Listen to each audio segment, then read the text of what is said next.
Ano-ano nga ba ang benepisyo ng oregano?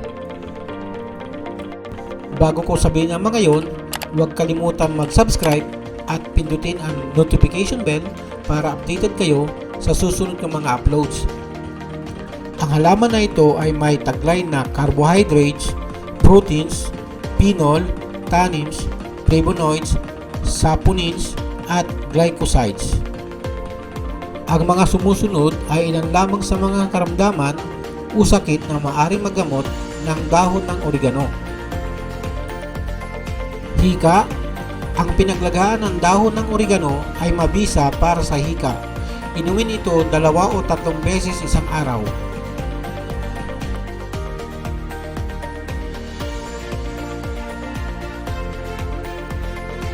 Ang ubong mahirap gumaling at pabalik-balik ay maaaring matulungan sa pag-inom ng katas ng oregano o uminom ng 1 kutsarang pinigang dahon nito. Mabisa rin gamot sa may kabag 1 kutsarang pinigang katas ng dahon ng oregano at inumin ito 1 o 2 beses isang araw.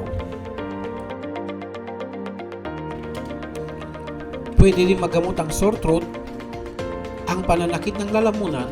Dahil sa sore throat ay maaaring magamot ng pinaglagaan na tuyong dahon ng oregano. Pwede rin ito sa napaso or burn. Isa pa lang dahon ng oregano sa napaso na bahagi ng katawan, mas mainam kung initin ng kaunti ang dahon o ihawin direkta sa apoy. Pwede rin sa sakit sa ulo. Pitpitin ang dahon at ilagay sa sentido at hayaan lamang hanggang mawala ang sakit ng ulo.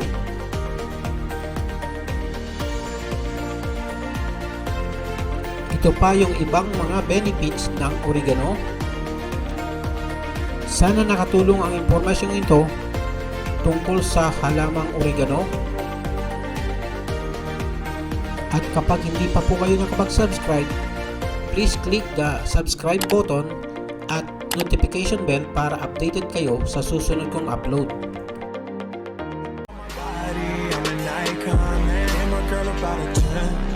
I should fuck her in the Benz.